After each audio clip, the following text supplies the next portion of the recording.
Okay भाई आ जाओ। सो सही। तो आपसे कह रहे हैं भाई reasonable estimate of the volume of the fully inflated standard football। हम्म, इसका probably ए या बी के आसपास होना चाहिए। सी इज बहुत ज्यादा बड़ा है, सही है। डी तो बहुत ही ज्यादा बड़ा है, सही है। सो probably ए या बी में से कुछ होना चाहिए, इसको देख लेते हैं। आई एम एक्सपेक्टिंग कि ए होना चाहिए। ओके बी है, फाइन। अच्छा जनाब, और आपसे कह रहे हैं कि which is not the SI base unit, Kelvin is not the SI Coulomb is not the SI base unit, Kelvin is the SI base unit, kilogram and second, okay। Which two quantities are both vector quantities, displacement and distance? नहीं, displacement vector, distance scalar, force and momentum both are vector, and torque and time, torque is vector and time is vector। Weight, आ जाए। Weight and pressure, so weight is a vector and pressure is scalar, okay। So ये हो गया। अच्छा जी, bro ये 2020 है, variant 13। Okay, it's a 2020 variant 13। चलो, okay. इमाज जरा read कर लोगे please. A calibration curve is shown for an ammeter whose scale is inaccurate. Two readings taken on the meter at different times during an experiment are 0.13 milliamps and 0.47 milliamps. By how much did the current really increase between taking the two readings? जनाब, Um, so 0.30.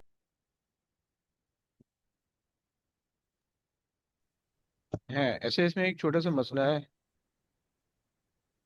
Calibration का problem दिख रहा है।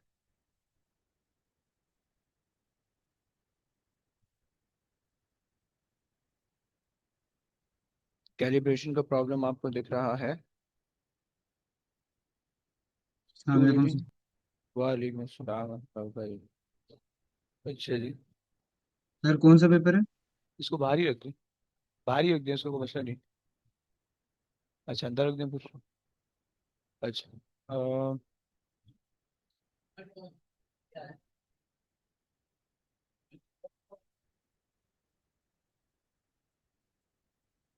अच्छा जी। सो भाई ये winter 2020 है, वेरिएंट 13, सही है। अच्छा देखो, सीन ये है कि तुमसे कह रहे हैं कि two readings are taken in different time during the experiment. ये आ रही है और ये आ रही है, तो तुम क्या कह रहे हो? Sir, 0.30. और क्यों भाई, क्या reason? Sir, the graph is incorrect. तो मतलब जो है वो आप एमीटर की रीडिंग को अगर यहाँ से लेके यहाँ पे ले जा रहे हो, सही है। अगर 0.13 यहाँ पे आ रहा होगा, सही है। और जो आपके पास जो है 0.47 जो होगा, 0.42444647, वो यहाँ पे कहीं पे होगा। तो यहाँ पे कुछ आ रहा होगा इससे ऐसे। और ये आ रहा है 0.14, और ये आ रहा है 0.45, सही है। तो अगर आप इन दोनों को सब्ट्रैक्ट करोगे तो आपके पास ये आ जाएगा 0.30, फाइन। ऐसे ही है ना। चलो आगे आ जाओ। अच्छा, आई विश कि ये वाला एग्जैक्ट सेम क्वेश्चन कल वाले पेपर में गुजरा था, सही है। इसका आंसर प्रॉब्ली डी था मेरे ख्याल से, सही है। अब डी नहीं था, 2.9 मिनट कैसे बन रहा था? 2.9 या 5.5 बन रहा था, राइट। तो मैं सिंपली जो है ना वो क्या था, क्या बोल रहे हैं, इसको जल्दी से निपटा लेते हैं। So t square is equal to, 2 pi की जरूरत नहीं है, एल ओवर जी, सही है। और तुम्हें what is the percentage uncertainty in the value of g, so g को अगर आप ले लो, so percentage L plus percentage uncertainty in 2 T, right. And तुम्हारे पास जो है वो 0.2 इंटू 87.3, राइट। 87.3 प्लस 0.05 डिवाइडेड बाय 1.9, ओके। और टाइम्स इट बाय 2, राइट। और जब इसको आप कर दो 100 से, ताकि आपके पास जो परसेंटेज अनसर्टेनिटी आ जाए। एंड आई थिंक ये 5.5 बन रहा था as far as I remember, तो खैर होगी। आ जाओ भाई। सो हसाम से रीड कर लोगे नेक्स्ट क्वेश्चन। चुप हो जाओ. An object moves in a straight line. The graph shows the variation with time t of the velocity v of the object. At time t is equals to 0, the object is at what is the dis displacement पूछ रहा है, what is सही the है। displacement of the object from point x at time t is equals to 0.8. पहले तो ये बता दो भाई, ग्रेडियंट क्या बता रहा है और एरिया क्या बता रहा है। Gradient acceleration और area वालेकुम अस्सलाम, मतलब displacement. एरिया डिस्प्लेसमेंट बता रहा है, परफेक्ट। ओके। सो अब हमें डिस्प्लेसमेंट, हमें जो है वो एरिया यूज करना है डिस्प्लेसमेंट के लिए, और उसने कहा हुआ है कि 0.8 सेकंड पे. अच्छा, वैसे एक छोटी सी चीज़ है जो यहाँ से अगर हम देख रहे हैं, सही है, move in a straight line, सही है। अगर आपको पता है कि भाई गाड़ी जो है वो उसकी डायरेक्शन चेंज हो रही है, इसका मतलब है इस पॉइंट पे डायरेक्शन चेंज हो रही है, राइट। एंड वो बेसिकली जो है यूं इस तरह से कुछ जा रही होगी, यूं जा रही होगी, राइट। यहाँ ये पॉइंट एक्स है, सही है। और at t equals to zero, right. And ये वाला जो डिस्टेंस है, ये वाला जो डिस्टेंस है, this distance is actually referring ये वाला length, right. And this distance is actually referring this length, right. So अगर हम निकाल लें तो हमारे पास 1/2 इंटू -2 इंटू 0.2, सही है। And then plus 1/2 into 6, okay, into 0.6, सही है। प्लीज़ ऐसा मत बोलना कि जो है ना हमारे पास ये या नहीं आ रहा, क्या बोलते हैं, कि भाई आपने जो है ना वो नेगेटिव साइन कंसिडर नहीं किया, डिस्प्लेसमेंट तो सब्ट्रैक्ट होनी चाहिए अगर हम डिस्प्लेसमेंट निकालते हैं। तो भाई मैंने नेगेटिव साइन यहाँ पे कंसिडर किया हुआ है, सो उसकी टेंशन लेने की जरूरत नहीं है। कितना आ रहा है?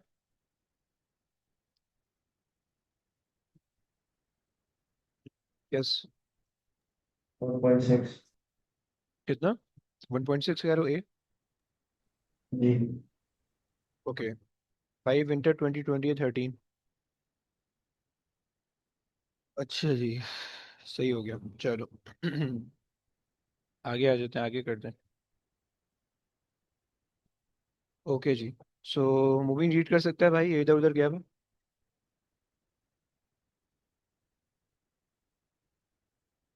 सर मैं बाद में करता हूँ, शोर है पीछे से.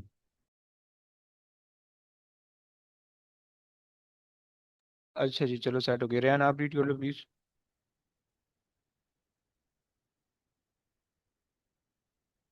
An object accelerates uniformly from rest to speed v, then moves at constant speed v for a time of 8 seconds before decelerating uniformly to rest. The total time taken is 12 seconds and the total distance traveled is 60 meters. What is the speed v? Yes. अच्छा जी, इसमें कोई idea? देखो इस तरह का ना question जो आएगा जिसके अंदर आपको बहुत सारी इंफॉर्मेशन गिवन है, अगर तो आप इसको इक्वेशन ऑफ मोशन लगा के सॉल्व करोगे तो उसमें बहुत लंबा टाइम लगेगा उसको सॉल्व करने में, राइट। क्यों?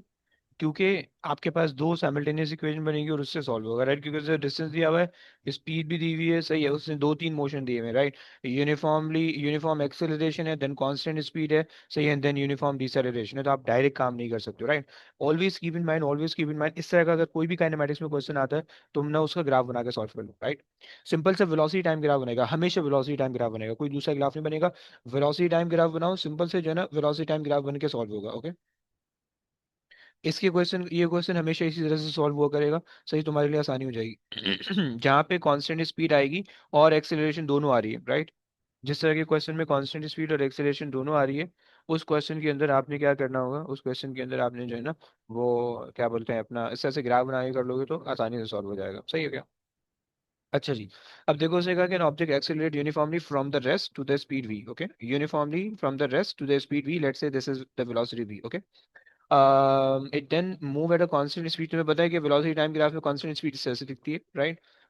For a time of 8 second, okay. तो इसका मतलब है कि this length is 8, this length should be 8, okay. ये वाली जो लेंथ आ रही है 8 सेकेंड आ रही है, राइट, सही, this is 8 second, okay. Before decelerating uniformly to rest, okay. वो वापसी ऊपर से आ रहा है, जीरो पे जा रहा है, सही हो गया, ये आपके पास ग्राफ बन रहा है, सही है। मैं इसको थोड़ा सा सही कर देता हूँ। सही हो गया, before uniformly to rest. Okay, अच्छा जी, अब आपको भी पता है, सही है, इन्होंने आपको ये बता दिया कि the total time taken is so, okay, so the time at this point is 12, okay, and actually you know this length, actually you know this length, this is 8, okay, अबे यार, so you know this length and this is 8, okay, this is 8 second, right, and you also know that the total distance is 60, right? Now अब तुम्हारी कहानी आसान हो जाएगी, just use the formula of area under the curve, आपके पास सारा solve हो जाएगा, right? 1 2 3 4, it's a trapezium, right? Just use the formula for trapezium. तुम्हें पता है कि भाई डिस्टेंस, डिस्टेंस या डिस्प्लेसमेंट, जो भी आप कहना चाहो, distance is equals to the area, okay, right? This is the first thing. Now, the distance is given. The distance given is 60. Okay, and the formula for the trapezium is 1/2 into sum of parallel side. You know that the this length is 12. Okay, so this length is 12. ऊपर वाली जो है that is 8. Okay, and times it by perpendicular distance. Um, perpendicular distance is v. Okay, perpendicular distance is v. सही हो गया? सही है. So perpendicular distance is v.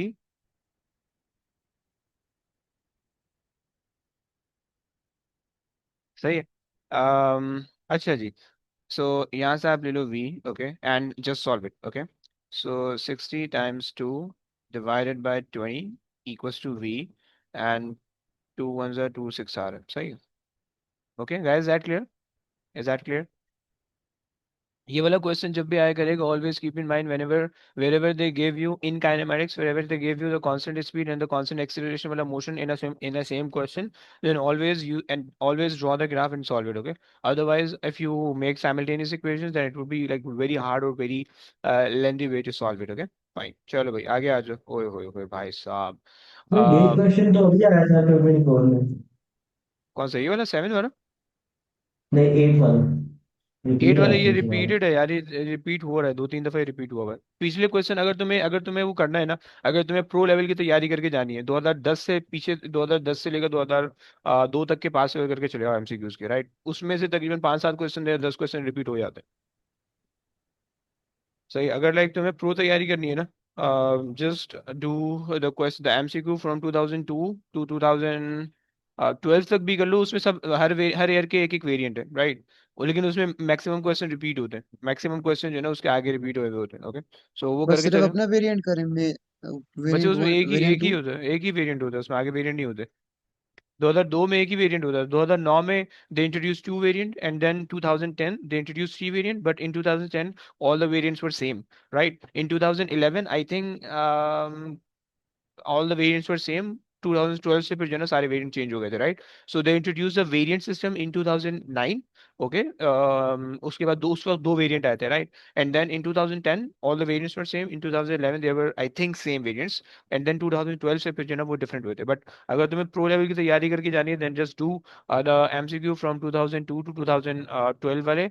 सही है, सारे एमसीक्यू कर लो, सारे paper, right? May June and October November, right? तकरीबन 10 साल है, 20 पेपर पढ़ेंगे, ओके.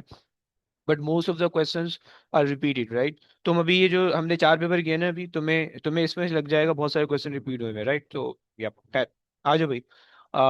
कौन करेगा? मुबीन आ गया, फ्री हो गया, या फिर किसी और से करवाएं?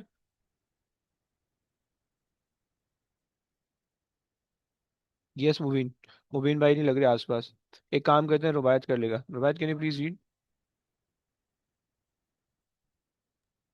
A device for spraying paint consists of a box with its axis horizontal and vertical. One of its vertical faces contains small holes. Uh, Paint is fed into the box under pressure via a vertical tube and exits through the holes as fine streams moving horizontally. The paint is ejected at a speed of 2.5 meters per second through 400 holes, each of area 0.4 millimeters square. The density of the paint is 900. What is the horizontal force required to hold the device stationary as it ejects the paint? Remember the formula जो मैंने कहा था कि उसमें आने वाला है. Yes. And there are 400 holes, so just multiply it by 400. Okay. अगर तो नहीं पता ये formula, then just हम वो कर लेते हैं. Although just a simple formula, just put in the values and you'll get the answer. Okay. बल्कि निकाल लो पहले. So F is equals to N, which is 400. Okay. Times rho A V squared. Okay. Whenever, always keep in mind, whenever they relate the density with the force, just use this formula. This is a simple concept, right? तुम पूछोगे तुम्हें कैसे पता चलेगा when to use this formula, okay? Whenever they relate the force with the density, just use this formula, okay? खैर, n is 400, right? Density is 900, and area is millimeter squared, okay? 0.4 exponent negative squared है, so exponent -6 होने वाला है, okay? Be careful. And then v is the velocity, which is 2.5, okay? निकाल दो. How much? Sir, 2.5 square. Sorry, yep. It's A. It is A. पक्की बात है, B बनना चाहिए इसका answer.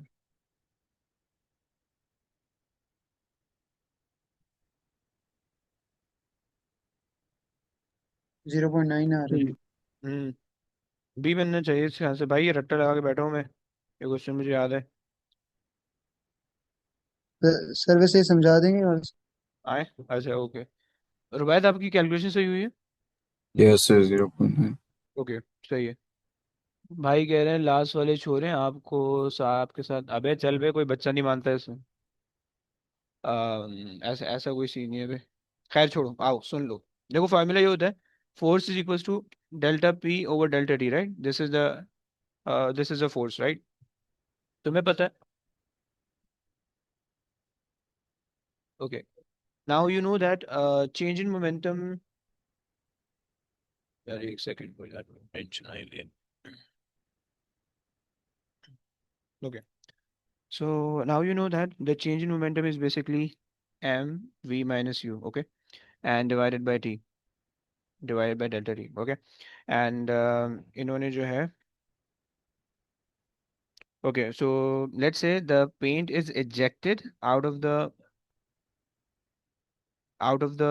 paint box, yeah, holes, right, with a velocity v, right, and it stick to the wall, और जो भी जहाँ पे भी आप उसको वो कर रहे हो, स्प्रे कर रहे हो, right. और आपके पास जो है ना वो फिर उसकी वेलोसिटी जीरो हो जा रही है, right? So I am considering the initial velocity as v and I am considering the final velocity as zero, right? So ये आपके पास हो जाएगा, मास ऐसे ही रहने दो, and just you'll be left with one velocity. If you want to put negative sign, you can. If you don't, the negative sign will just only show the direction, okay? So I'm just ignoring the negative sign for now, okay? And for delta t, so if we talk about the delta t, so delta t is, let's say this length is L, this length is L, and to cover this length, we want the time delta t. Okay, so we can say कि भाई speed is equals to L, the length, over delta t. Okay, and we are assuming that throughout in moving from this point to the wall, the velocity is constant, and then at the point it hits the wall, velocity gets zero, right? Or अच्छा जी, so delta t is equals to L over V, okay? And now just put in the value of delta t over here. So yeah, so L over V, and just solve. Okay, so M over L and V squared, right? V squared हमारे पास आ गया. Now we want, okay, now we want to convert this mass into density, right? So आ जाओ. So अब आपको पता है कि भाई density equals mass over volume, right? So density times volume.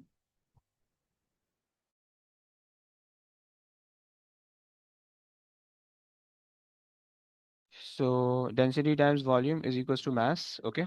So just use that formula here. Okay, mass की जगह पे तुम रख लो density times volume, okay? and times velocity squared over L, right? We know that volume is basically base area into height. सही है. So तुम इसको कह सकते हो base area into length. Okay, so L and L goes off. So we'll be left with rho A and V squared, right? So this is the formula, okay? And since we have 400 holes, so this is for one hole, okay? So for 400 hole, you just need to multiply it by 400, okay? Is that clear? Yes, guys, please bolo. अच्छा अगर by the way it's not clear then just ignore it कोई मसला नहीं है सही you are not supposed to prove this derivation in the exam you should only know that whenever they ask you or they relate the force okay they relate the force with the density okay and the cross sectional area you always have to use this formula that's it okay you don't have to prove it or you don't have to memorize anything memorization वाला part is done right clear हो गया चलो जी आगे आ जाओ तुमसे कह रहे हैं कि a party balloon is filled with the air and held stationary at the height of the several meter above the ground. The balloon is dropped in the still air. अच्छा तुमसे कह रहा है कि held stationary at a height several meter above it. Okay, fine. Then which statement describe the motion of the balloon from the moment sir of हाँ जी वो पिछले question में हम एन कैसे आइडेंटिफाई करेंगे? ब्रो वो तो बताया होगा उसने मतलब जो चीज मतलब अगर लेट से कोई पाइप है ना पाइप से अगर कोई चीज इजेक्ट हो रही है सही है सो पॉइंट ऑफ इजेक्शन को आपने देखना है just need to figure out how many point of ejection are there right so over here we have 400 point of ejection okay maybe कुछ केसेस के अंदर जो है 1 पॉइंट ऑफ इजेक्शन होता है राइट तो उससे कोई फर्क नहीं पड़ता समझ रहे हो आप उसको उसके हिसाब से देखें यहाँ पे एन को एडजस्ट कर लोगे राइट क्लियर जी सर ठीक। अच्छा जी सो खैर तुमसे कह रहे हैं कि which statement describe the motion of the balloon from the moment of release until just before it hits the floor? Okay. So initially stationary, which means zero velocity, and as soon as it will be released, the acceleration will be 9.81. लेकिन acceleration जो है ना decrease होती रहेगी because air is still है सही है तो बी होगा चलो सर। क्या कह रहे हो एक second the balloon decelerate continuously okay deceleration तो कहीं पे भी नहीं होगी ओके देखो throughout the motion it will accelerate right accelerate doesn't mean के इंक्रीजिंग एक्सेलरेशन होगी डिक्रीजिंग एक्सेलरेशन होगी right but it will accelerate okay and guys तुम लोग को ये बात पता है that there is a big difference between the increasing acceleration decreasing acceleration and deceleration okay the decreasing acceleration and deceleration are two different scenarios okay so over here when the balloon will be released okay जब balloon को आप release करोगे so initially उसकी जो initially जो उसकी acceleration होगी that will be 9.81 right and since you are just leaving it in the air okay so the acceleration the value of the acceleration decreases right so you say that it is its acceleration decreases या आप कह सकते हो कि it is accelerate only right फिर जब आप when you dig in further तो आपको पता चलेगा कि its acceleration decreases right so हम ये कह रहे हैं कि भाई the balloon will accelerates सही है डाउनवर्ड ओके एंड एक बात हो गई and then since it's a balloon mass बहुत कम है so it will eventually get the terminal velocity right and फिर उसके बाद जो है वो टर्मिनल वेलोसिटी से मूव करेगा राइट अब आप कह रहे हो कि the balloon decelerate continuously decelerate no deceleration नहीं होगी राइट ब्रो वो एयर रेजिस्टेंस की लिए still air the balloon fall at a constant speed and then डीसेलरेट ऐसा तो पॉसिबल ही नहीं है eight a constant sir speed नहीं हो स्टिल एयर सकता का इधर क्या मतलब? ब्रो वो करेगी एयर रेजिस्टेंस प्रोवाइड करियो एयर रेजिस्टेंस प्रोवाइड करियो सही है अच्छा जी the balloon fall at a constant speed नहीं होगा सही है because of the gravity okay the balloon is initially accelerate and then reaches a constant speed okay this is a possibility okay कि balloon जो होगा वो आपका accelerate करेगा decreasing acceleration के साथ and then constant speed पे पहुंच जाएगा where उसकी speed constant हो जाएगी terminal velocity पे पहुंच जाएगा right चलो जी अच्छा जी अच्छा आसान सा क्वेश्चन ये भी मैं खुद ही कर रहा हूँ right an object of mass M travelling with a speed 5 we collide with a collide with and is stick to. Okay, you know that when the two objects after the collision getting stuck with each other, this means that they are perfectly inelastic collision. Yeah, not perfectly, but inelastic collision, right? Stick together always mean that this is an inelastic collision, right? An object of a mass 5m traveling in the same direction with a speed u. Okay, fine. What is the speed of the two objects after traveling? Okay, so आपको पता है भाई 5m u is the initial speed plus 5 mu. Okay, so this is the momentum for this particle, and 5 mu is the momentum for this particle, right? So this is the momentum before the collision. Okay, then after the collision, they're sticking together. So you have to add the masses. So that will give you 6m, and the final velocity would be, let's say, v dash. Okay, we don't know that. We have to find out.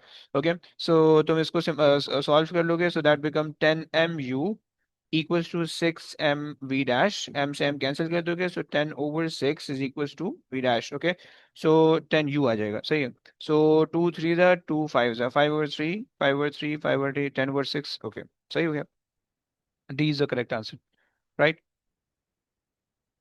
अच्छा जी, ये भी आसान है. तुमसे कह रहा है कि एन एयर बबल. ओके, देखो, very important. Air bubble means very small weight. Okay, air bubble mean very small weight. Okay, weight will be very smaller.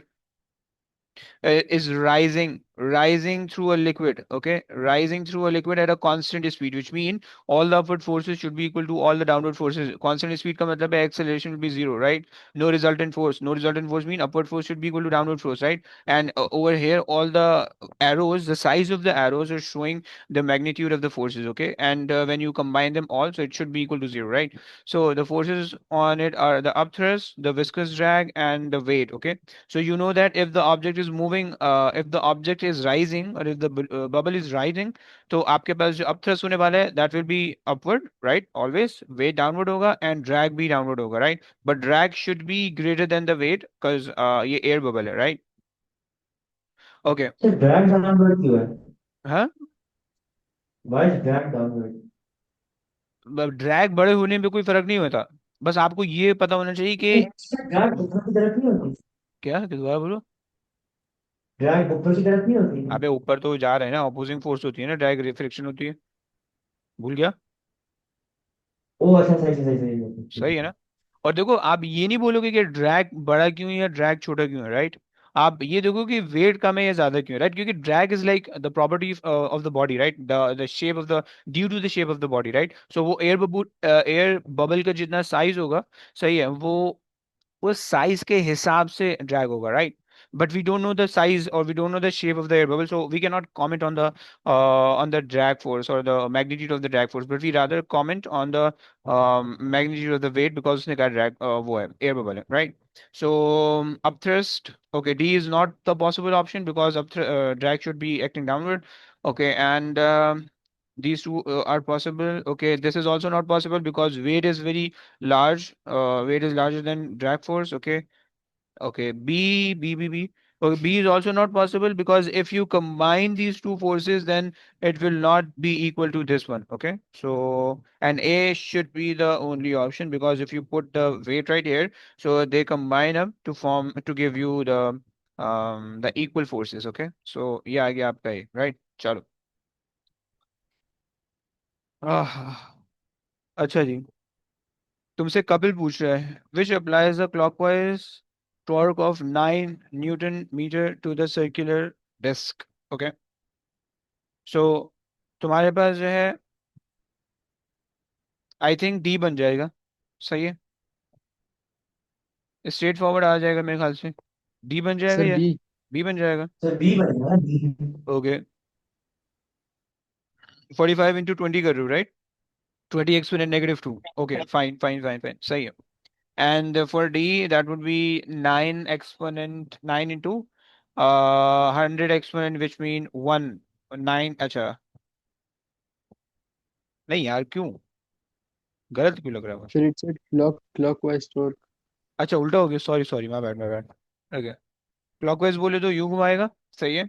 And this is anti clockwise. Okay, good हो गया. चलो, ओए हो, tight question आ गया. आ जाओ भाई. यूसुफ से रीड कर लोगे? अच्छा, A shelf is attached to a vertical wall at B and supports a book. The shelf is held horizontally by a rigid bar S5 as shown. The weight of the shelf is WS and the weight of the block of the book is WB. The bar is at an angle theta to the shelf and exerts a force F on the shelf. This shelf is in equilibrium. Okay. What are the magnitudes of the horizontal and the vertical component of the force of the wall on the shelf at B? So F sin theta होगा ना वो तो because है, एक second कर लेते हैं। So that should be, ये वाला जो हो जाएगा वो हो जाएगा एफ कॉस थीटा, ये हो जाएगा एफ साइन थीटा, राइट? ऐसा बोल रहे हो? yes. क्या मुझे एक बात बता सकते हो यूसुफ, क्या दोनों फोर्सेस मोमेंट Yeah. जनरेट करेंगी या कोई एक फोर्स जनरेट करेगी इनके कंपोनेंट में से? ये दोनों करेंगी या एक करेगी? एक हम्म। मिनट परपेंडिकुलर वाली करती है ना, एक हाँ मिनट जी। तो क्रिकेट कहाँ पर था, क्रिकेट पिवट पी पे फिर बी पे, तो एफ साइन थीटा नहीं करेगी ना फिर, है। वो नहीं, परपेंडिकुलर है तो करेगी ना, पता नहीं। परपेंडिकुलर डिस्टेंस आ रहा है क्या? देखो बेसिकली ना, नहीं ये डिस्टेंस एक से सेकंड एक परपेंडिकुलर। सेकंड, मैं इसको ना सही करके बना देता हूँ, अदरवाइज इसमें कंफ्यूजन हो जाएगी। ये जो फोर्सेस बनेगी इधर बनेगी, यहाँ से देखो, ऐसे देखो, यहाँ पे होनी चाहिए। अब बताओ, फिर तो एफ साइन थीटा नहीं करेगी ना, एफ साइन थीटा करेगी, एफ कॉस थीटा नहीं करेगी? ऐसे ही। जी जी एफ साइन थीटा करेगी ना। चलो गुड हो गया। अच्छा अब देख लेते हैं कि क्या हो रहा है। The horizontal component is okay, the magnitude and the component of the force on the wall. Acha, the component of the force of the wall on the shelf B. Okay, by the way, they're not asking for the moment, just asking for the forces. Okay, so horizontal component is just F cos theta. So yeah, F cos theta and F cos theta, and the vertical component would be F sin theta are upward, right? Weight WB and WS are the downward forces. Okay, see these two should be subtracted from F sin theta, or F sin theta should be subtracted from these two things. F cos theta नहीं होना चाहिए, F sin theta होना चाहिए. Okay, fine. This is the correct option. Okay, clear ना? Simple सा है. They're not asking you to find the moment. They're just asking you to find the forces. Okay, resultant forces किसके equivalent है, right? तो बस हमने upward forces को downward के बराबर करना है, leftward को rightward के बराबर करना है. Okay, चलो। अच्छा जी, तुमसे कह रहा है कि राइट एंगल, ओके, विच वेक्टर ट्राइंगल रिप्रेजेंट, अच्छा पढ़ लेते हैं। The glider is descending eight a constant speed. Constant speed का मतलब भाई equilibrium. Okay, equilibrium. Okay, constant speed का मतलब है इक्विलिब्रियम हो गया। सही है। The diagram show the direction of the lift force L, the air resistance and blah blah blah. Okay, okay, the arrows doesn't show the, sir last वाला question repeat कर दें। ओके, अच्छा एक सेकंड रुको, इसको करा के उसके बाद रिपीट करते हैं। अच्छा, so the air resistance are and the weight acting on the glider. Okay, fine. Which vector triangle could represent the force acting on the glider? Okay, आ रहा हूँ ब्रो, एक सेकंड दे दो बस, इसको कंप्लीट करते हैं उसके बाद समझाते हैं। Okay, so weight should act downward. Okay, अच्छा तो मैं पहले ये समझ लो प्लीज, ये समझ लो मैं, ये समझ लो सुकून से। सही है। The glider is descending at a constant speed. Constant speed का मतलब है equilibrium. So if they're asking for the equilibrium, so the triangle should be a closed triangle, right? So एक तो ये आ गया, head to tail rule लगा दूं। So weight ये आ गया, right? इसके tail से मैं इसके head पे बना देता हूँ, right? And ये बन जाएगा इधर। Okay, this is a closed triangle, fine। चलो, और this सही है, is, इधर जो आर की उन्होंने लेंथ हाँ ये हाँ, दी हुई है नहीं नहीं, एरो की, ये इधर मैटर नहीं करेगी। मैटर नहीं करी यहाँ पे, उसके हिसाब से बनाओगे तो बन नहीं पाएगा। सही हो गया। अच्छा जी, ओके। मेरे पास बाय द वे यहाँ पे ऐसा कुछ है भी नहीं, आर की कोई एक लेंथ उन्होंने लुक छोटी दी हुई है। यहाँ पे बस एक लेंथ थोड़ी सी इन्होंने बड़ी दी हुई है, but okay fine. Okay, so for this one I am getting, A बन रहा, ए तो नहीं बन रहा, बी वेट आ गया, नहीं ये डाउनवर्ड आ रहा है। सही, we want this upward. Okay, we want this upward, या डी आ गया, सही हो गया। Look, the R is upward at 15 degrees. Okay, यहाँ पे R downward है 15 degrees, ये चलेगा नहीं, right? यहाँ पे उन्होंने direction change कर दिया, this is also not possible। यहाँ पे this is in the correct direction। Okay, so this is possible, and okay, सही है। चलो, डन हो गया, आ जाओ, ये देख लो भाई। देखो उसने कहा vertical horizontal component I think समझ में आ गया उसमें आपको। वर्टिकल कंपोनेंट का सीन ये है कि आपके पास जो है ना we have three forces acting in the vertical plane, okay? F sine theta, which is a vertically upward force, okay? And the vertically downward force are F cos WS plus WB, okay? सही हो गया? These are the three vertical forces, right? And since the F sine theta is vertically upward and the two forces are vertically downward, then you have to put the negative sign in between. Okay, whether to अच्छा आप दोनों तरीके से लिख सकते हो, आप इसको ऐसे भी लिख सकते हो, right? Minus F sine theta, right, and you can write the other way around, right, दोनों एक्सेप्टेबल है क्योंकि अभी हमें इन्होंने कोई स्पेसिफाई नहीं किया हुआ डायरेक्शन कि which direction you have to consider negative और which direction you have to consider positive, right. So अब यहाँ पे आप देख लो कि I am getting B as the only option क्योंकि कॉस थीटा तो उसके अंदर आ ही रहा है and W sine theta minus के साथ and then the rest of the things, right. I hope so clear हो गया। आ जाओ भाई, ये सब बेटा रीड कर लोगी।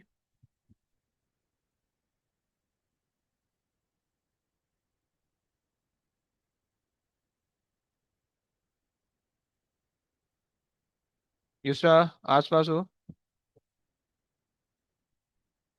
क्यों बे? अच्छा चलो फाइन, इमाद कर लो। A solid cylinder of density PC, cross-section area A and length X is submerged in a liquid of density rho L. The upper face of the cylinder is at depth h below the surface of the liquid as shown. The acceleration of free fall is g, which expression gives the magnitude of upthrust force acting on the cylinder. Okay, अब से इसका formula भाई Sir, PVG, sir, it will be d. कैसे? It will be D. अच्छा by So the way density the of liquid, volume of cylinder, and gravity.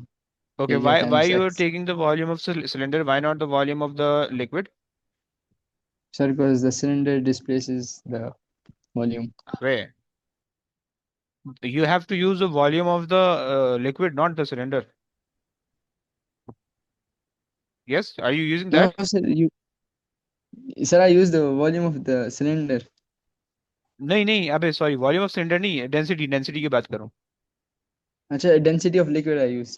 Okay, density of liquid के साथ volume of liquid क्यों नहीं use करे, volume of cylinder क्यों use करे भाई?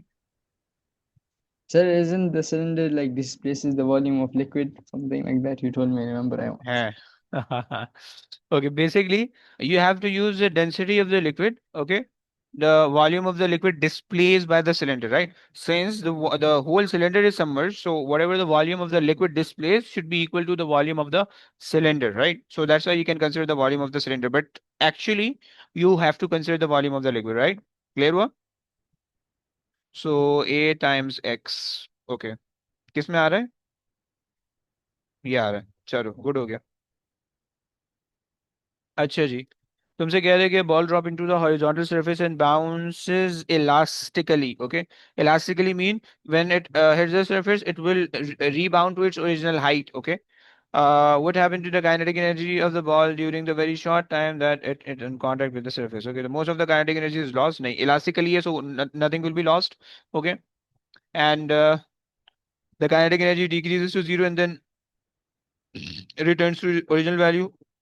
This is correct. The kinetic energy remain constant because it is an elastic collision. No, bro. During the collision, your speed reaches to zero and then increases in the opposite direction to the same value, right? Because it is the elastic collision. Elastic collision mean कि आपकी अगर ball hit करी, let's say, if the ball is hitting the surface, right, at let's say 5 meters per second, right? So as soon as it makes a contact, the 5 meters per second is start decreasing to zero, right? And then increase in the opposite direction. And since it is an elastic collision, so it will reach, okay, it will reach to the same value and then the ball loses the contact और वो ऊपर चली जाएगी, right? So the change in the kinetic energy will appear, okay, or the change in the velocity, the direction of the velocity will appear, right? तो उसकी वजह से आपकी kinetic energy constant नहीं रहेगी, right? You can say that the total kinetic energy should be constant, but during the collision the kinetic energy will change, okay? So be okay, the kinetic energy remain constant in magnitude but change in direction. Kinetic energy is a scalar quantity, so you don't have to consider the direction, okay? चलो जी आगे आ जाओ। So they're saying some gas in the cylinder supplied with a thermal energy Q. The gas does useful work in expanding at a constant pressure, okay, and the volume V naught and from V naught to Vf as shown, okay. You remember the formula? हमने कहा था pressure is equals to force over the area, right? And then we multiply the displacement. So we end up getting the pressure is equals to work done, force times displacement divided by the change in volume, right? So this is the formula, right? इसको बस सिर्फ इसी formula को वो कर लो. So work done is basically in the form of thermal energy. So I can replace the work done with Q, okay? And the change in volume is from Vf to V naught, okay? Okay. Vf minus V naught, final minus initial, okay, is equals to pressure, okay? सही हो गया. अच्छा जी, by the way, they're asking which expression give the efficiency of the process, okay? कुछ loss was हो रहा है क्या? Some gases, some gas in a cylinder is supplied with, okay.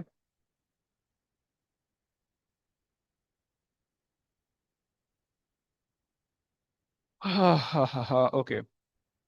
चलो कुछ करते हैं इसका. So pressure is okay. So efficiency का मतलब ये हो गया कि output divided by input, okay. So the supplied energy is basically the input, okay. The supplied energy is the input which is Q. And एक सेकेंड, इसको फिर हम क्यू नहीं ले सकते, ओके. आउटपुट दिस आउटपुट पे रिमेन्स हमारा वो डब्ल्यू. आ जाएगा. आउटपुट पे हमारे पास आ जाएगा W is equal to P times V F minus V nought, okay. Sorry, सही है. इसको प्लीज दोबारा से समझ लो. सही है. इन्होंने कहा आउटपुट, इन्होंने एफिशिएंसी का कहा है, so that's why I am doing the output over the input, right. And input energy is the supplied energy that is Q, so this is this one, okay. And the output energy is basically the work done, okay, that the gas do against the atmosphere, okay. So pressure times Vf minus V naught, okay. ऐसा कुछ बन रहा है? ये तो नहीं है, ये भी नहीं है. ये बन रहा है, हाँ ये बन रहा है. नहीं. चलो सही हो गया. ओके जी. हसाम से रीड कर लोगे? An object of mass 0.3 kg is thrown vertically upwards from the ground with an initial velocity of 8 meter per second. The object reaches a maximum height of 1.9. How much work done is against air resistance as the object rises to its maximum? Okay. देखो आपको question पढ़ने के साथ read realise हो रहा होगा that this question is related with the work energy power, right. If the air resistance could be zero, right, then we can use the kinematics as well over here, right. But okay fine, क्या करोगे भाई? Let me assume कि भाई आपके पास ये scenario है, right, and you are throwing the ball up, okay, and you are reaching the max height like this. या चलो ऐसे ही रहते हैं बस. This is the max height, okay. And the ball reaches the maximum height of 1.9 meter, okay. And initial velocity is 8, maximum height पे velocity is 0, right. How much work is done? Okay, you know that initially there will be kinetic energy, right, and at max height there will be GPE plus kinetic energy is 0, and the work done against the friction, okay. So the work done against the friction, right, or the work done against the air resistance, right. Work done against the air resistance is not possible at any one place, okay. आपको जो है वो दो जगह पे करना होता है. सही हो गया. सो चलो आ जाओ भाई. So kinetic energy, this is the kinetic energy in the beginning is equals to the gravitational potential energy at a maximum height plus the work done. This work done is referring the work done throughout the journey, right. So kinetic energy is half m, mass नहीं दिया, अच्छा, half m into 0.3 and 8 squared, okay, minus gp is mgh. So m is 0.3, okay, g is 9.81, okay, and h is 1.9, okay, is equals to the work done, okay. They're just asking the work done against the air resistance, okay. So just calculate कर दो आ जाएगा. 4 आ रहा है. 4 आ रहा है. सही हो गया. चलो गुड है. Okay, Irfan, can you read the next question please? Yeah, okay. A water pump reaches a mass of 27 into 10 to the power 3 kilograms of water through a vertical distance of 80 meters in a time of 1 hour. What is the average useful power output of the pump? Okay. So there basically the water pump is rising the mass of this mesh of water through a vertical distance of 80. Fine. So basically power is equals to GPE, change in gravitational potential energy, GPE over time. Okay, over time. सही है. So the mass is the given to 27 exponent 3. Okay. And the gravity is 9.81. Okay. And the height is 80 divided by the time is 1 hour, which means 60 into 60. Right. निकाल दो भाई.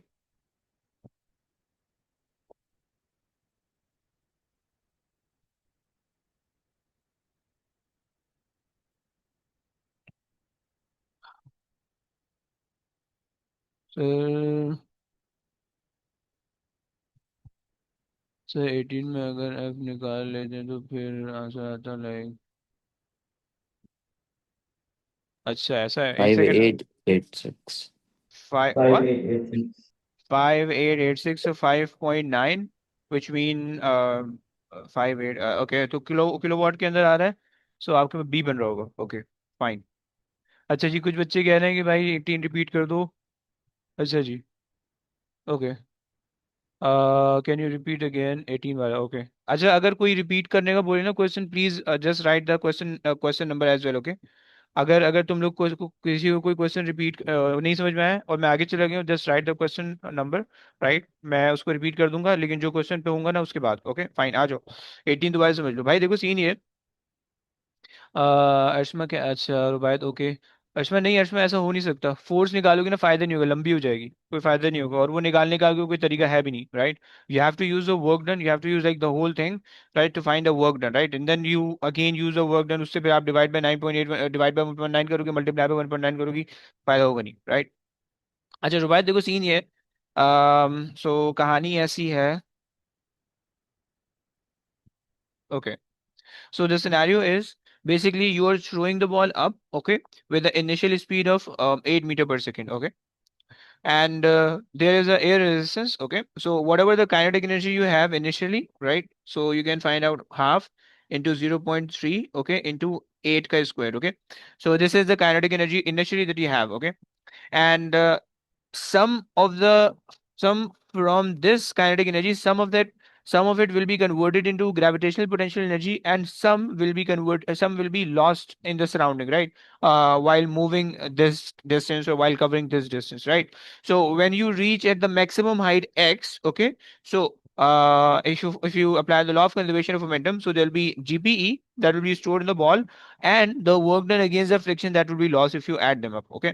सो उसके लिए बस हमने एक कर लिया यहाँ पे कि भाई जीपीई के लिए हमने कर लिया M G H, right, at that point plus the work done, and this work done against the air resistance is something that we are interested in. Okay. So, since it is following the law of conservation of law of conservation of energy, right? So, whatever the initial energy is, we have to equate it with the final energy. Okay. So, हमने उसको final energy से equate कर दिया, सही है.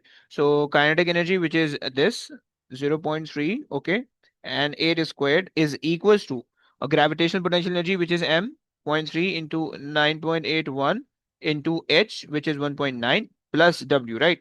Then you can move the GPE to the other side, okay, and you'll be left with the W, and वो W आपने निकालना होगा. Okay, भाई क्लियर हो गया रुबायत?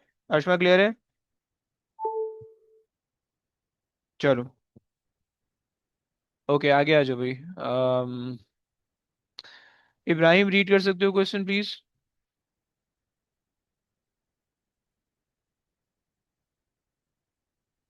Platform is suspended by four steel wires. Each wire is 5 meter long and has a diameter of 3.0 millimeter. The Young's modulus of steel is 2.1 exponent 11. The wires obey Hooke's law when a load of mass 200 kg is placed on the platform. How far will the platform descend because of the extension of the wire. Okay, ये modulus दिया हुआ है, सही, F L upon A ही लगा लो। Okay, so mass is in the form of kgs, so 20 into 9.81. Length of each wire is 5. Okay.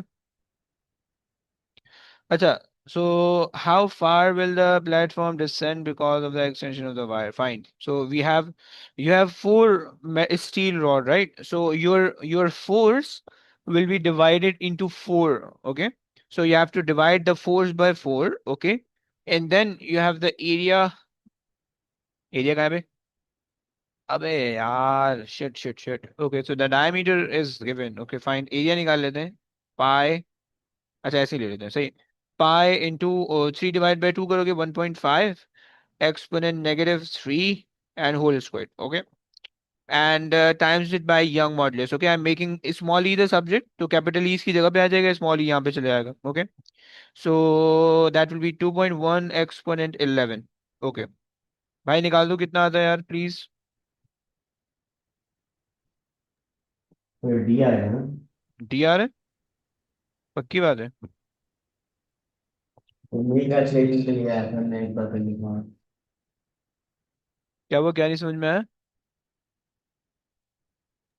एक बार और कर लिखा उसको कैलकुलेट। ओके, कर लो। इसमें जो इनके पास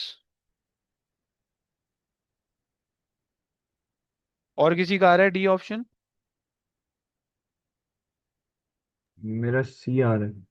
सी आ रहा है 20 का। सी है 20 का, सही आ रहा है। ओके, दैट क्लियर भाई, आगे चलें। सर मेरा फिर डी सी आ इसलिए रहा आ है। रहा था, मैंने सर ओके, फोर्स को डिवाइड बाय 4 क्यों करना है?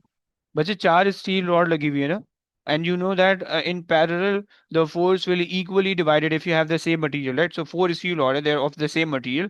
Okay, so we are working for one wire. Okay, so हम इस वजह से उसको फोर से डिवाइड करें, राइट? जी सर, समझ। सही हो गया। अच्छा जनाब, चलो।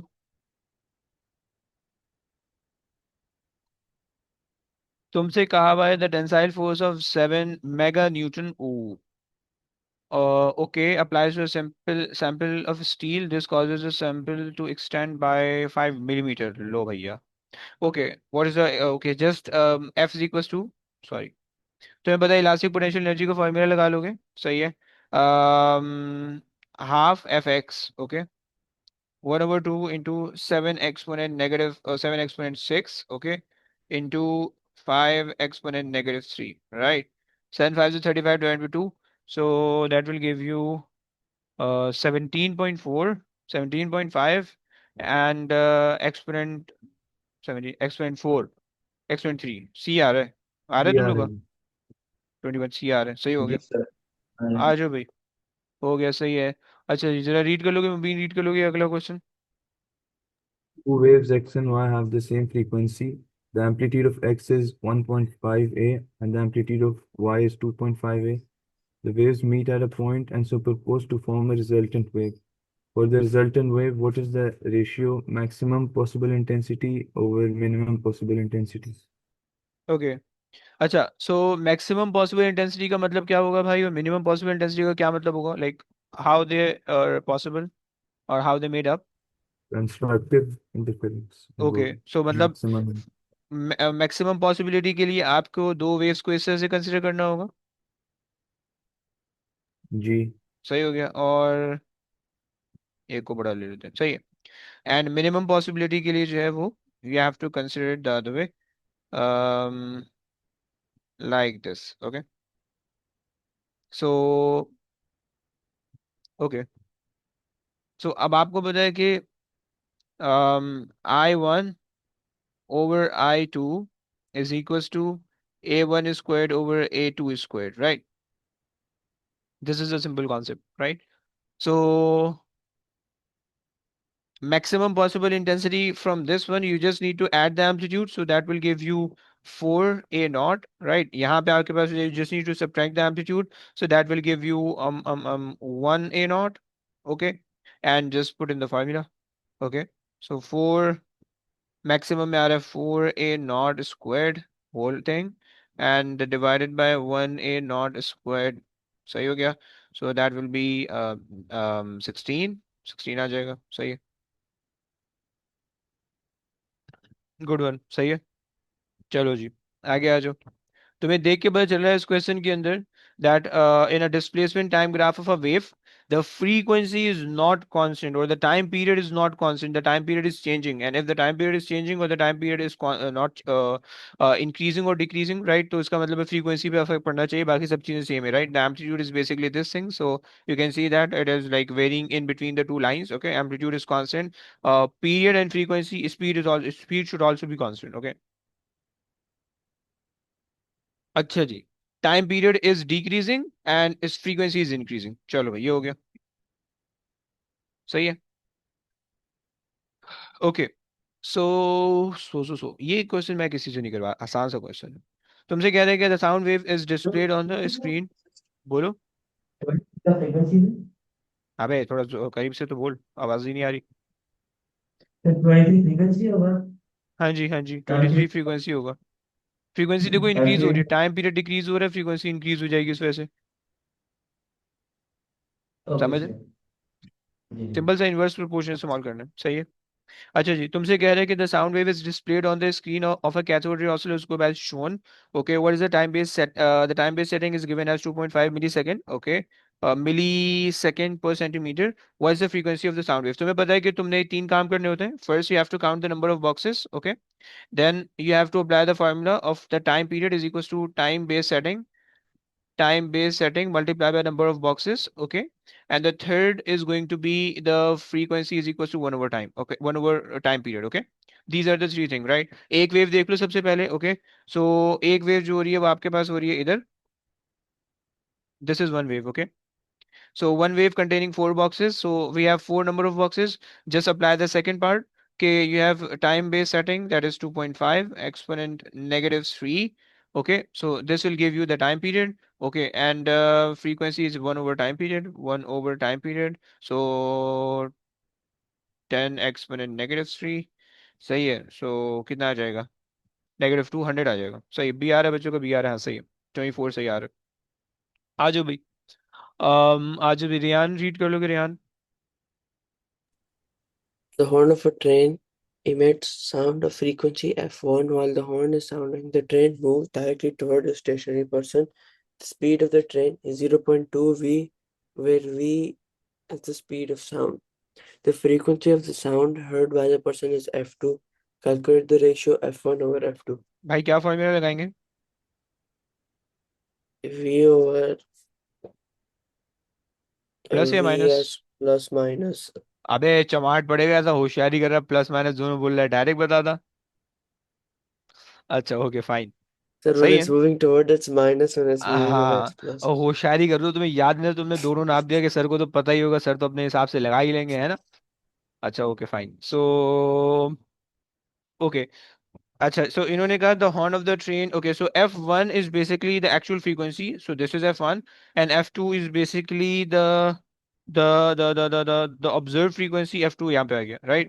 And ये आ गया source की speed. Okay, so F2 is equals to V over V minus 0.2 V. Okay, and F1. Okay, so we want f1 over f2, right? तो सारी चीजें उधर ले जाओ. अच्छा, v माइनस 0.2 v करोगे 0.8 v बच जाएगा. So 0.8 v divided by v is equals to f1 over f2, right? Simple सी कैलकुलेशन है. v से v कैंसिल कर दो, 0.8 आ रहा है. सही. 25 का ये बन रहा है.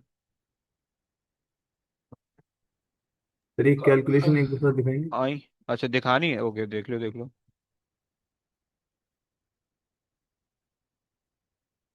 हो गया, आ रहा है. वो डिनोमिनेटर में नहीं 0.8. हाँ जी. अबे देखो, हमें जो, अबे नहीं ना, हमें जो चाहिए था वो f1 ओवर f2 चाहिए था, समझ रहे?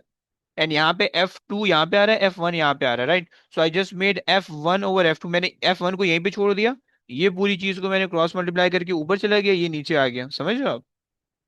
और कुछ समझ आ. सही हो गया ना? तो बस ये चीज. अच्छा जी, आ जाओ भाई.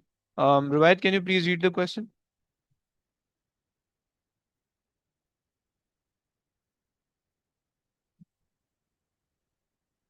रुबायत आसपास हो? ओके, यूसुफ आप रीड कर लो फिर। Yeah. Two satellites in orbit around the Earth at a constant distance of 100 kilometers apart from each other. Satellite X transmits a microwave pulse towards satellite Y. The pulse takes time t to reach Y. Satellite Y then transmits a pulse of visible light towards satellite X. What is the time taken for the pulse of light to reach X? So Y का तो फिर 10 to the power minus 3 होगा ना, और इसका 10 to the power minus 6 होगा, क्यों तो भाई? मतलब t होगा 10, because माइक्रोवेव की होती है ना wavelength.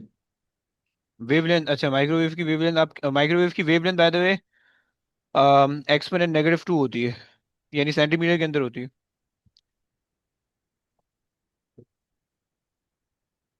तो सिर्फ बी नहीं होगा? बी कह रहे हो? वेट, नहीं एक मिनट, 1 2, हाँ पर जब आई थिंक फिर ए होगा, बिकॉज -7 होता है ना उसका, बिकॉज 400 नैनोमीटर और 600 नैनोमीटर. हाँ, अच्छा एक सेकंड दो मेरे को भी सोचने, तो इतना गंदा तुम सोचो। Two satellite at a distance, at a constant distance of this much apart from each other, right? जी. सही हो गया। Satellite X transmit microwave toward the satellite Y, okay, आपस में खेल रहे हैं ऊपर ऊपर, सही है। सर अगर हाँ हाँ। अगर फ्रीक्वेंसी निकाल के करें वो लंबी हो जाएगी ना? एक सेकेंड, मैं पहले क्वेश्चन देख रही हूँ। The pulse takes time T to reach Y, X transmit a microwave pulse toward Y, okay सही है। The satellite Y then transmit the pulse of visible light toward X, okay है। Sir, it will be D, right? Because they both have same speed and same distance. अबे हाँ, speed is equal to distance upon time करो ना। अबे मुझे गाली देनी थी यार इसको, यार तुमने बीच में बोल दिया मार यार। Shit shit shit. अच्छा ओके सॉरी। समझ गया ना यूसुफ, समझ गया ना? हाँ जी सर, समझ आ गई. ओके गुड, हो गया सही है ना। क्योंकि देखो इतने इतने ऊपर डिस्टेंस पे जाओगे तो मीडियम तो कोई होगा नहीं, सही हो गया। 100 किलोमीटर पे जाओगे so there won't be any medium, और अगर होगा भी तो फाइन उसकी जरूरत नहीं है। Speed of the light is constant whether it is like the microwave और द विजिबल लाइट, दोनों की स्पीड कांस्टेंट है, 3 एक्सपोनेंट 8 है, right. The distance is also constant, right, 100 kilometre apart है। So the time taken by the microwave pulse and by the light वो भी same रहेगा। चलो ओके गुड हो गया। यूसरा, यूसरा रीड कर सकती हो या अभी भी नहीं कर सकती हो? A stationary wave is formed on a stretched spring. The diagram illustrates the spring at an instant of time when the displacement of the string is at maximum. The frequency of the wave is 250 hertz. Point P on the string had a vertical displacement of -1 millimeters.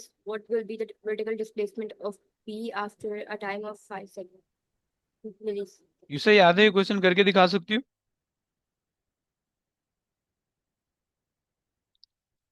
पढ़ के भागना नहीं था।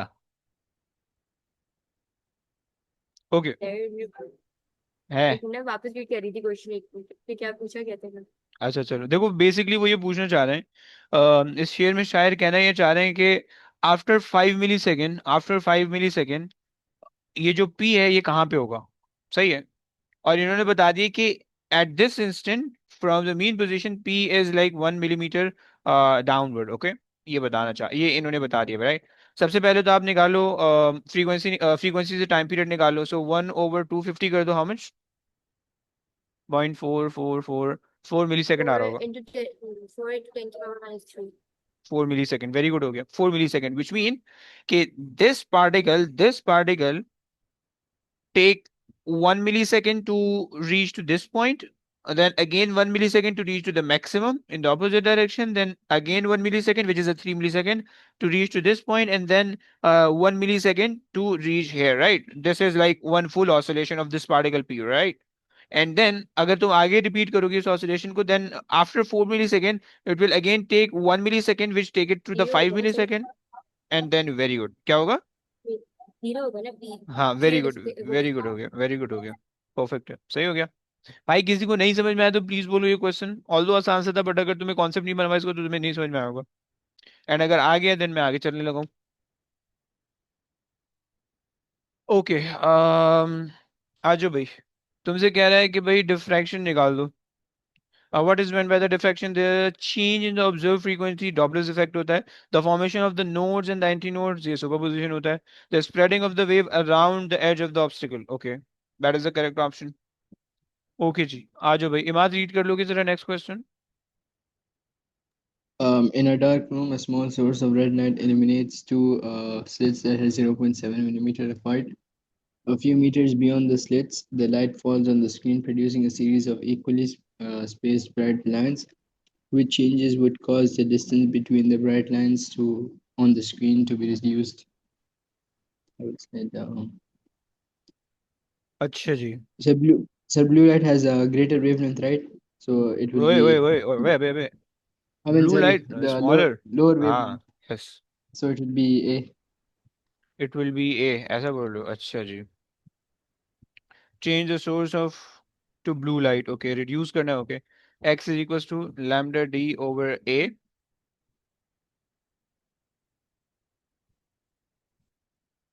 सही हो गया. So either you can decrease this, decrease that, or increase this. Okay. So change. Okay. Reduce the distance between the light and the source and the slit. है? इससे कोई फर्क नहीं पड़ता. ओके. मतलब बेसिकली आपके पास ये लाइट सोर्स है एंड ये आपके पास है स्लिट. ओके. ये आपके पास स्लिट है, right. You are decreasing this distance. Okay. इससे कोई फर्क नहीं पड़ता. This doesn't change anything. Okay. Reduce the distance of the slit. You have to increase it to decrease x. Okay. And reduce the intensity. That doesn't affect the separation. उससे जो है ना सिर्फ उस पर अफेक्ट पड़ेगा. क्या बोलते हैं अपना इंटेंसिटी से सिर्फ ब्राइटनेस पे अफेक्ट पड़ेगा. ओके. फाइन. चलो जी आगे आ जाओ. हसाम रीड कर लेगा तो.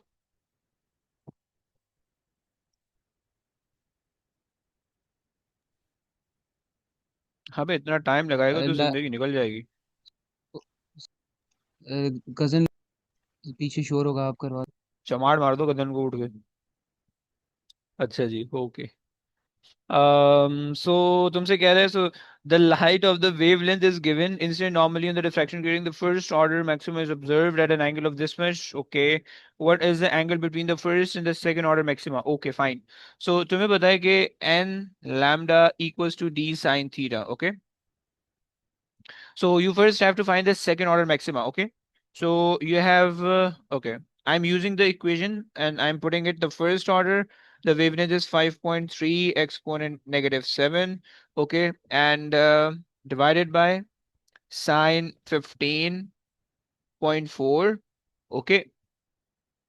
And okay. This is for the first order maxima. This is equal to d, right? For the second order maxima, I'm taking this to the second order maxima to n2 हो जाएगा and wavelength remains the same 5.3 exponent -7. Okay.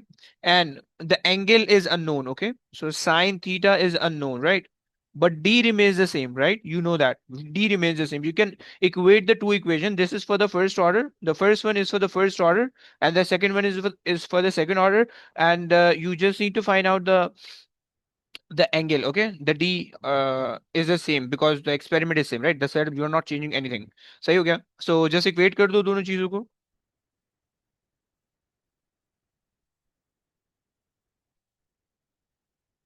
Equate कर लो, right? And from there just find out the value of theta please. कोई है निकालने वाला हमारे पास please? Sine inverse of the whole thing. Yes. Sir, 32 है. 32 आ रहा है. Sorry. Sine inverse of whatever जो भी तुमने रखा होगा so तुम्हारे पास आ गया होगा 32.2, right? अच्छा जी. देखो इसका मतलब क्या है. इसका मतलब ये है कि अब यार कुछ जगह नहीं है बनाने के लिए. यहाँ पे देख लो. इसका मतलब ये है कि okay this is your central order, right. This is your first order, right. And this is your second order, right. This is your second order. अच्छा थोड़ा बड़ा बन गया. सही है. अच्छा जी. So the angle between the zeroth order and the first order is 15.4. Okay. And the angle between the first order from the zeroth order to the second order is 32.1. Okay. And you are interested in this angle only. Okay. क्योंकि उसने question में तुमसे कहा कि what is the angle between the first order and the second order. Okay. ये जो तुमने 32 निकाला this 32 is from the zero order till the second order, right? तो तुम इसको solve कर लो. 32.1 minus 15.4 gives you your answer, right? कुछ 17, 17, 16 बन रहा होगा कुछ, ये बन रहा होगा. सही हो गया बच्चों? Is that clear? भाई कुछ आना बोलो. जी सर. ओके आ जाओ भाई. Irfan, can you read the question please?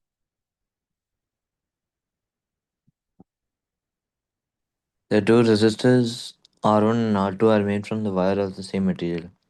They are connected in parallel to each other in a circuit as shown. The diameter of R2 is half the diameter of R1.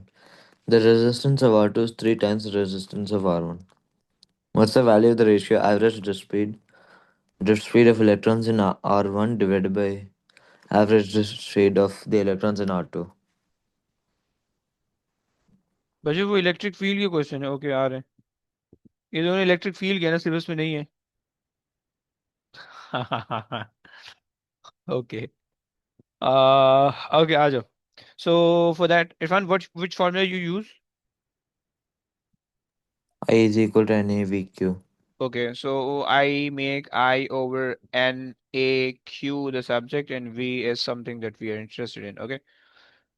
Okay, so since they are saying that both are of the same material, okay, so you don't have to use N and Q because it remains the same, okay. So I and A will be the different, okay. If I okay, we know that they are connected in parallel, which mean they both will have the same amount of voltage, okay. Yes, the current will be different. So if you use V equals to IR, right? So V over R is equals to I. So I'm replacing the I with V over R, and also expanding A as pi d square over 4, okay? And this is the drift speed, okay? I also know that voltage remains the same across both the resistors, right? And I also know that pi remains the same and 4 remains the same, so we can ignore everything, right? So हमारे पास बच जाएगा 1 over R1, 1 over R, and d square is equals to v. Okay guys, ये फॉर्मूले की simplification तुम्हें समझ में आ रही है? जी. Is the simplification of the formula understandable? Okay, चलो आ जाओ.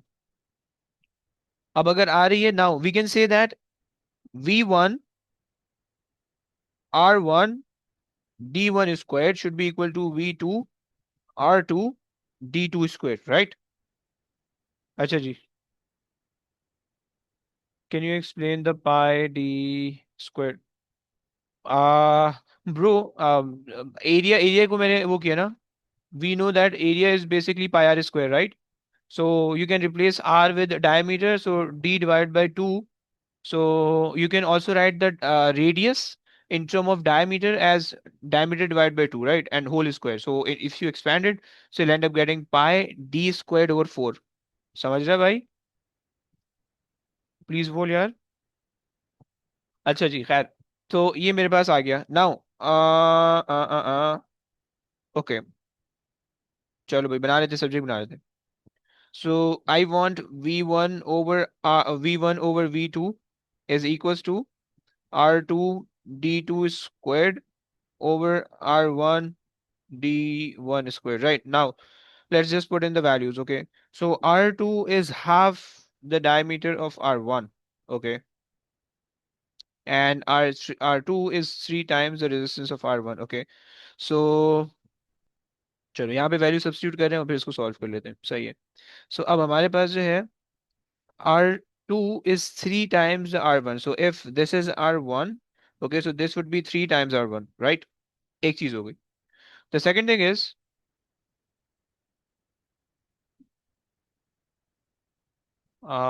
because 4 is constant, right? Anything that is changing in the formula, I only consider that, right? V is a constant, R is changing, pi and 4 are the constant, right? So I ignore all the constants, right? I'm just considering the variable that are in there, okay? To make the things simpler, okay. If you want to have everything in it, everything in the equation, you can, right? But वो बहुत difficult हो जाएगा उसको solve करना, right? So that's why I'm just ignoring the things out and then I'm solving it, okay? So okay, so ये हो गया हमारे पास. Now the diameter R2 is half the diameter, okay? So diameter R2 is half the diameter, okay? So D1 over 2 and D1 is squared, right? ये मेरे पास आ रहा है. सही हो गया. आई विश कि तुम लोग को ये समझ में आएगी इसकी. मैंने इससे जस्ट उसके अंदर जो है ना ये चीजें अब रखी हैं. दिस लास्ट वाला पार्ट जो है ना, दिस लास्ट वाला step is where I just put in this thing and that thing. Okay. And now अब मैं इसको simplify अगर कर लूँ, so R and R1 goes off. Okay. And D1 and D1 goes off. So there'll be 3 over 4. ऐसा answer आ रहा है. 3 over 4 आ तो रहा है. 3 over 4 आ रहा है. सही आ रहा है. सही आ रहा है. जी सही आ सर, रहा है. मेरा भी 3 और 4. आ रहा है. बेहतरीन. ओके भाई. ओके. चलो समझ में आ गया भाई. किसी को नहीं आया भाई प्लीज बोलते रहना. कोई टेंशन की बात नहीं है. ओके. तुमसे कह रहे हैं कि describe the potential difference as a energy transfer per unit charge. देखो पोटेंशियल डिफरेंस की बात कर रहा है, ईएमएफ की बात नहीं कर रहा है. ओके. ईएमएफ इज बेसिकली, चलो खैर पढ़ते हैं. It is from electrical energy into other form. Okay, this seems like correct. It is from the other form into electrical energy. This is for the EMF, right? कि वो other form से यानी chemical to electrical convert कर रहा होता है, right? And अच्छा जी, it only take place in a power supply. This is also related with the EMF. It only take place inside the resistor. Okay, this is related with the potential difference, right? But they're saying student describes the potential difference as the energy transferred. Okay, so in this D option, the transfer of energy is not there, right? So we only left with this portion, right? तो ये हमारे पास आ गया, right? कि हमारे पास जो है वो एनर्जी ट्रांसफर सिर्फ ये आ रही है. सही हो गया. चलो आगे आ जाओ भैया. हा हा हा. इब्राहिम रीड कर लोगे please. Ibrahim.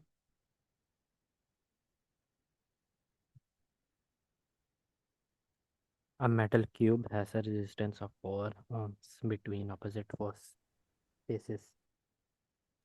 10 of these cubes are put together to make a cuboid of 1 into 2 into 5 cubes. There is no extra resistance where the faces of the cube touch each other. What is the resistance of the cuboid when connected between faces x and y? Hmm. X and Y. अच्छा जी, ऐसा कह रहे हैं. 1 2 3 4 5, 5 ऊपर है और 5 नीचे और 10 फेसेस हैं. सही है.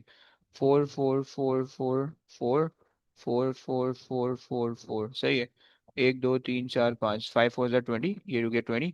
राइट. 5 4 is 20. ये हो गया 20. राइट. So ये 20, ये 20, right? And you know that now it is in parallel. So 1 over 20 plus 1 over 20, 2 over 20, 20 over 2, 10. सी आ रहा है. Sir, are you not taking the boxes on top? ओए एक ही तो है. Bro, this whole thing is one box. This is the three-dimensional box. Okay. समझ रहे हो? Yes, Iman. Basically, Yes, you sir. you can assume this as कि 5 resistor इस तरह से लगे हुए हैं. 1 2 3 4 5. Okay. And then आप इसी को copy paste कर लो. You have 5 more resistor in it. Okay. ये इस तरह से लगे हुए हैं, right? और ये आपको निकालने का ये बोल रहा है, right? This is something, and each of the resistance is 4 ohm, right? 4 ohm, right? So आपने ऊपर वाले की निकाल ली, अलग नीचे वाले की निकाल ली, and then you just solve it parallelly. तो उससे आपके पास आंसर आ गया. सही हो गया. अच्छा जी, तुमसे कह रहे हैं कि cell is connected to a fixed fixed resistor over a long period of time. The internal resistance of the cell increases. What is the effect of the internal resistance in the electromotive force and the powers dissipated by the fixed resistor? Okay. तो तुम्हें basically ये कहानी दी हुई है that you have the internal resistance and you have the fixed resistor. यार fixed resistor आ गया. सही है. And ये आ गया आपके पास. Okay. एंड यहाँ पे आपके पास पावर सप्लाई आ गई, सही है। अच्छा जी, सो यू नो दैट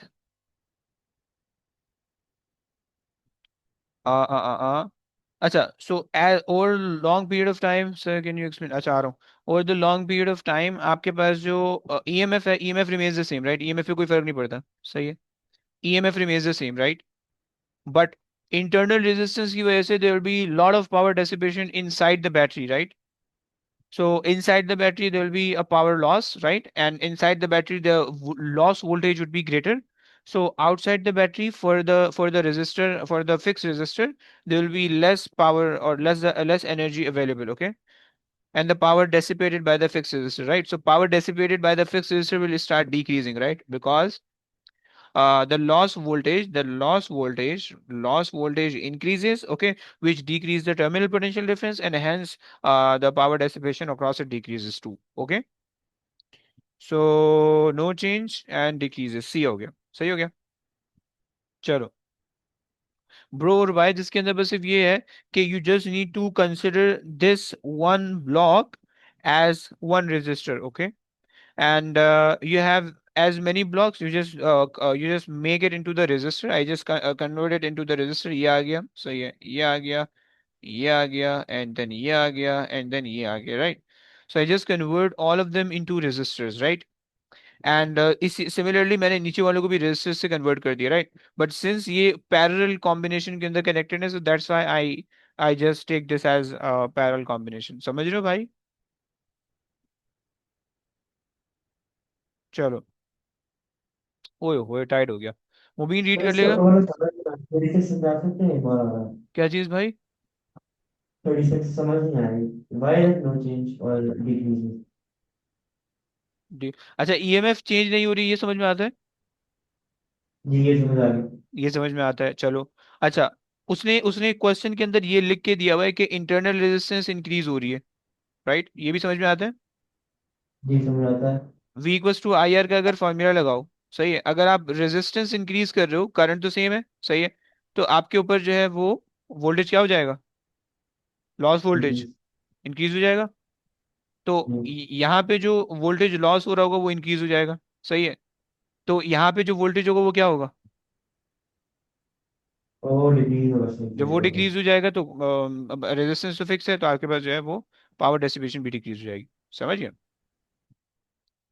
अच्छा जी, आ जाओ भाई, वो भी रीड कर लेगा।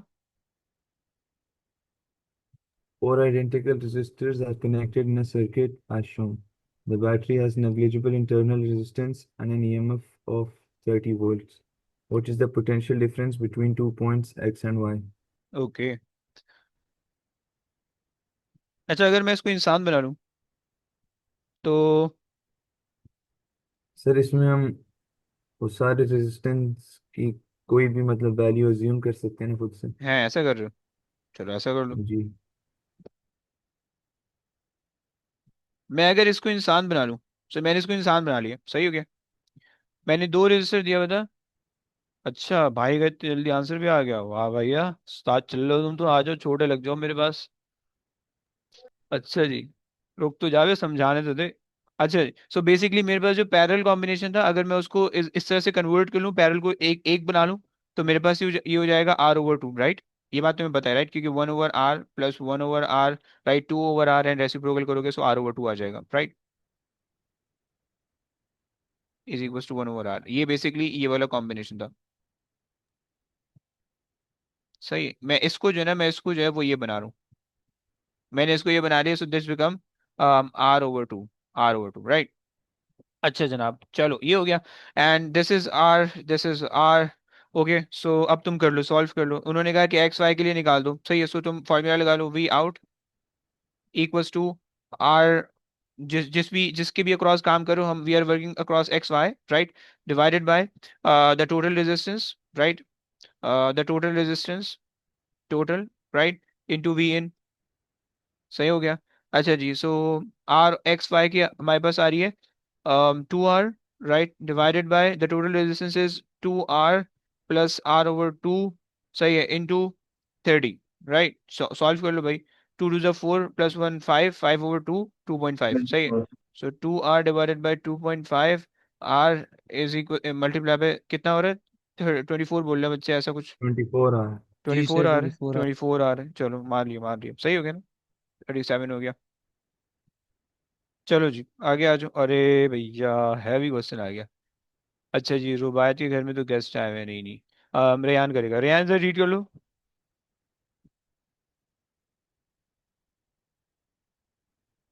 Power supply and a solar cell are compared using the potentiometer circuit shown. The potentiometer wire PQ is 100 centimeter long and has resistance of 5 ohms. The power supply has an EMF of 2 volts and solar cell has an EMF of 0.5 millivolts. Which resistance R must be used so the galvanometer reads 0 when PS equals to 40? अब तुम्हारी नानी पैदा हो जाती है इस question को, लेकिन तुम्हें समझ में नहीं आता ये क्वेश्चन, है ना, बहुत सारे बच्चे ऐसे हैं। अच्छा जी, यार ये तो मुझे भी नहीं समझ में आ रहा, ओहो शिट्स। आ जाओ ट्राई करते हैं। सही है, अच्छा इसको ना सबसे पहले तुम यूं अज्यूम कर लो, मैं इसको ना, इसको मैं सिर्फ अज्यूम करने के लिए मैं तुम्हें सिर्फ बना रहा हूँ, सही है, थोड़ा सा मैं टाइम लूंगा इस पे, क्योंकि ये बहुत सारे बच्चों का ना वीक पॉइंट है, सही है। अच्छा जी, ये आ गया, पेस्ट एंड पेस्ट, ओके सही है, एंड यहाँ से मैंने इसको कनेक्ट कर लिया, सही है, दैट इज,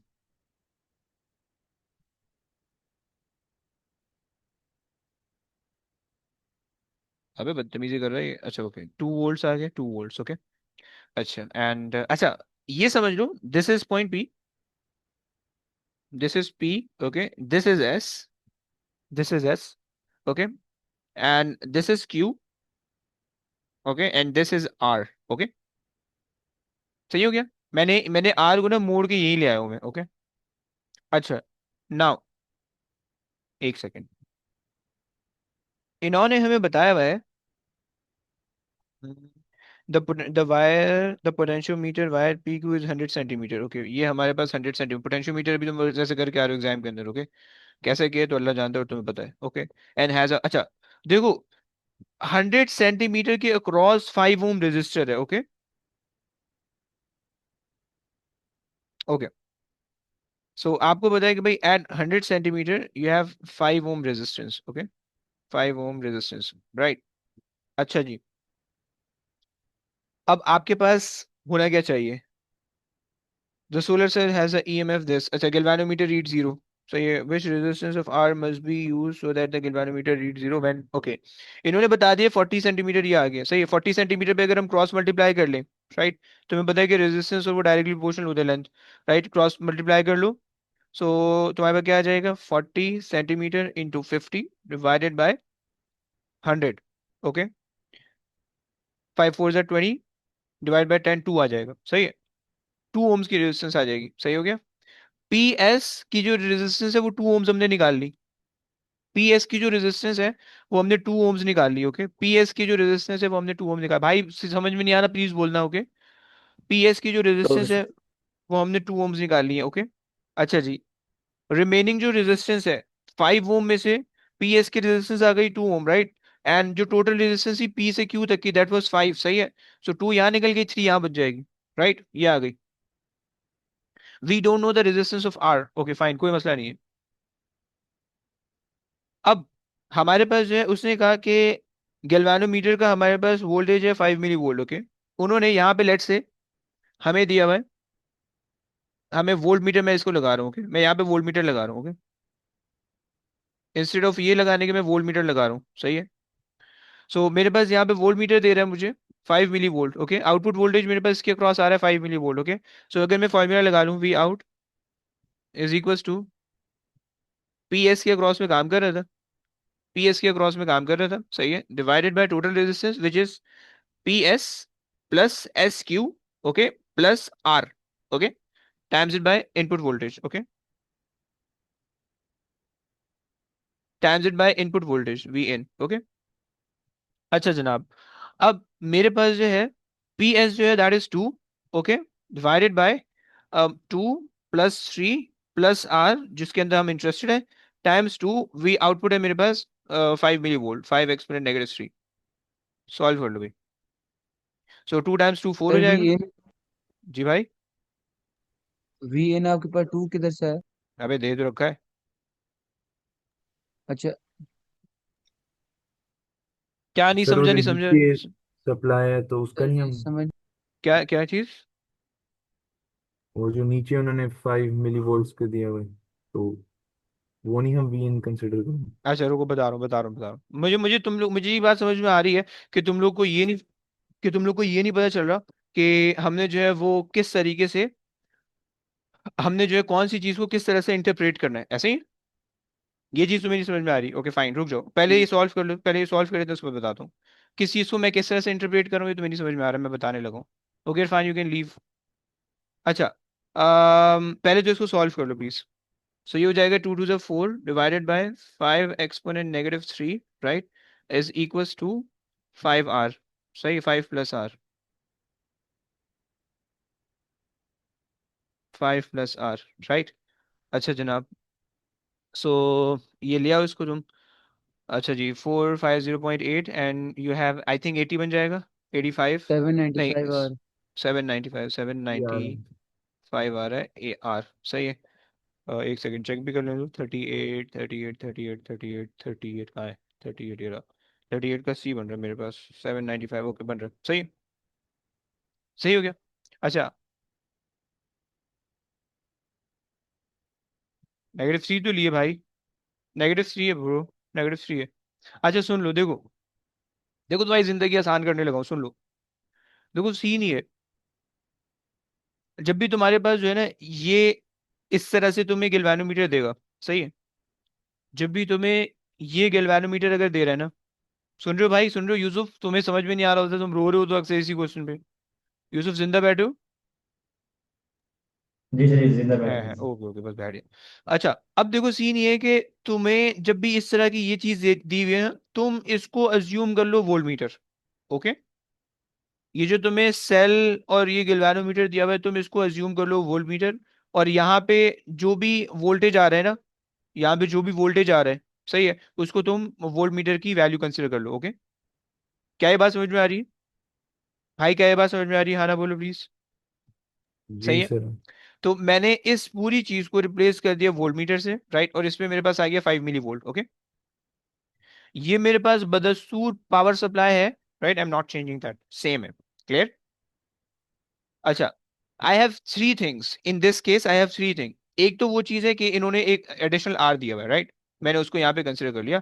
एंड मेरे पास जो है पी से एस तक की रेजिस्टेंस है और एस से आर तक की रेजिस्टेंस है। मैंने इसको कंटिन्यूअस नहीं माना लेंथ की फॉर्म में, क्योंकि लेंथ की फॉर्म में मानने से ना तुम्हारी आधी जिंदगी तुम्हें खराब हो जाती है, सही। तो इसलिए मैंने ना इसको एक एक फिक्स रजिस्टर के तौर पर मान लिया, ताकि तुम्हें जिंदगी में सुकून मिल जाए, सही है। सो एक ये मिल गया, एक ये मिल गया, सही हो गया। सो एक ये आ गया, एक ये आ गया, एंड एक आर आ गया, क्लियर है। तो और अब जो है, जब मैंने इसको इस तरह से सिंप्लीफाई कर लिया, सही है, तो अब मेरे पास सर्किट सिंपल हो गया, सही है। तो मैंने क्या अज्यूम किया, मैंने ये कर लिया भाई, ये जो पूरा जो मैंने अलग से सर्किट बनाया हुआ है एक सेल के साथ, इसको मैंने वोल्टमीटर मान लिया, सही है, वोल्टमीटर मैंने चेंज कर दिया, वोल्टमीटर से इसको चेंज कर दिया, राइट। इन सारी रेजिस्टेंसेस को मैंने, इन सारी लेंथ को, रेजिस्टेंसेस को मैंने फिक्स रेजिस्टेंस से चेंज कर दिया, and that is my power supply. तुम्हें पता है कि तुम्हारे पास नॉर्मल सीरीज सर्किट आ गया है, और तुम्हें सीरीज सर्किट के अंदर फॉर्मूला पता है कि वी आउट, अगर तुम किसी भी एक चीज के क्रॉस काम करो, so V out is equal to R1 divided by R1 plus R2 times Vn, right. भाई किसी को कोई मसला? जी भाई। नहीं वी आउट समझ आ हमेशा रही है। वोल्ट मीटर वाली वैल्यू होगी ना? वी आउट, हाँ वोल्ट मीटर, ये तुम ऐसा कहो कि वी आउट हमेशा जो आपके पास जो नया सेल लगाया हुआ है ना उसकी वैल्यू होगी, समझ रहे हो। देखो एक सेल वो होगा कि जो पूरी बैटरी के पूरे सिस्टम के अक्रॉस लगा हुआ होगा, राइट, उसको आपने इनपुट लेना है। और एक सेल वो होगा जो कि किसी एक कंपोनेंट या किसी एक पोर्शन पे लगा हुआ होगा, वो आपने वी आउट लेना है, उसको वी आउट अज्यूम कर लो, समझ रहे हो। सर और एक और चीज पूछनी थी, ये आर सीरीज में था इसलिए आपने नीचे उसको एक हाँ जी, साथ ही लिख लिया ना, पी हाँ एस जी, क्यू? हाँ जी, हाँ जी। अगर वो पैरेलल में होता तो इसको थोड़ा सा और कुछ हो जाता फिर, सही हो गया।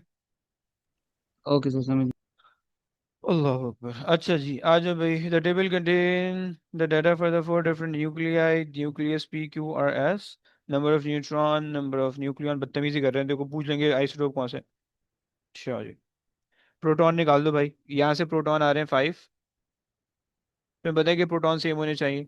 यहाँ से प्रोटॉन आ रहे हैं 4, यहाँ से प्रोटॉन आ रहा है 8, यहाँ से प्रोटॉन आ रहा है 8। ओके, सो आर और एस आपके पास हो गया।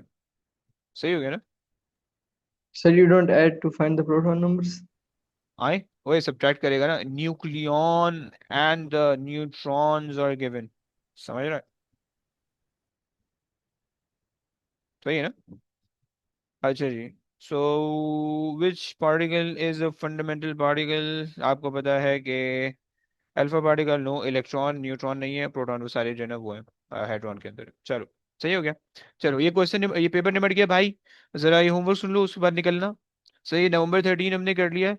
सो तुमने जो एक पेपर करना है वो मार्च, ये पेपर बाय द वे बहुत आसान था। सही है, March 20, 21, 12, एक तो ये होमवर्क है। सही है। और दूसरा होमवर्क तुम ले लो और कोई है? अबे सालो, तुम लोग होमवर्क करके भी आ रहे हो? मैं दे रहा हूँ ऐसे ही निपटा तो नहीं दे रहे हो? मैं पूछा नहीं मैंने आज क्या रिपोर्ट है, जरा कुछ बताएगा, कोई बताएगा? इमाद, ये क्वेश्चन वोश्चन कर रहे हो? वो ऐसे लग रहा है नाम लेके तुम लोगों को जो ना थोड़ा सा जलील करना पड़ेगा क्लास में। अबे इंसान बन सर जाओ ना सालो। सबसे हम्म। सर सबसे हमारे प्रैक्टिकल भी है, थोड़ा सा स्पीड नहीं कर रहे हैं। क्या है, किस लिए नहीं कर रहे हो? प्रैक्टिकल है सबसे। क्या मतलब प्रैक्टिकल है? पेपर 34 है, बायो केमिस्ट्री। कब? हो नहीं गया? ये ट्यूसडे को है, एक है थर्सडे को। बेटा इंसान बन जाओ, तुम्हें भी पता है कि प्रैक्टिकल के लिए कुछ पढ़ना नहीं होता। सही है। टीचर, कोई ना कोई ठीक है। टीचर तुम्हें मिल ही जाता है, वो बता देता है कि ये कुछ आ रहा है। सही है, ये कुछ पढ़ के चले जाना। सही है, और तुम्हें अलग से कुछ पढ़ना होता नहीं है ना, तुम्हारे पे कुछ कोई कंटेंट वांटेड होता है, कुछ भी नहीं होता। सही, तो टोपी ड्रामे ना किसी और को कराना। सही है, अब्बू तो मुझे समझ मत लो। तो बेटा इंसान के बच्चों की तरह पढ़ना शुरू कर दो, जिनके पेपर है और जिनके नहीं है। सही है, ये जो है ना, ये मुझे जो होमवर्क दे रहा हूँ, ये इंसान के बच्चों की तरह करना शुरू कर दो। ये जो मेरे आसरे पे बैठे हुए ना कि क्लास के एक पेपर समझ के तुम क्लास में एक पेपर करके तुम समझ रहे हो कि तुम्हें सब आ गया, ऐसा तो कर मत लो बेटा। सही है, क्योंकि फेल हो जाओगे। मैं बता रहा हूँ, ये सीडी बनेगा कुछ एमसीक्यू के अंदर। एमसीक्यू आसान चीज नहीं है। तो थोड़ा सा ना इंसान बन के पढ़ते रहो। सही है, बस थोड़ी सी आखिरी की मेहनत है। 10-15 दिन, 10-15 दिन तो नहीं है, मेरे ख्याल से 5 दिन, 4 दिन बाकी है। सही, 4 दिन बाकी है। 4 दिन नहीं, सॉरी, 9 दिन बाकी है। 9 दिन बाकी है। थोड़ा सा इंसान में थोड़ी सी मेहनत कर लो। उसके बाद फिर बकरीद है, फिर एंजॉय करेंगे साथ, वरना फिर तुम्हें भी लिटा देंगे फिर। तो अगर तुम इंसान नहीं बन पा रहे। दूसरा कह रही है जी हो रहे हैं। बेटा ये दूसरा, तुम्हारे पेपर मुझे मिलते नहीं है, क्या वजह है? कोई रिपोर्ट भी नहीं मिल रही है कि हो रहे हैं, कैसे हो रहे हैं कुछ?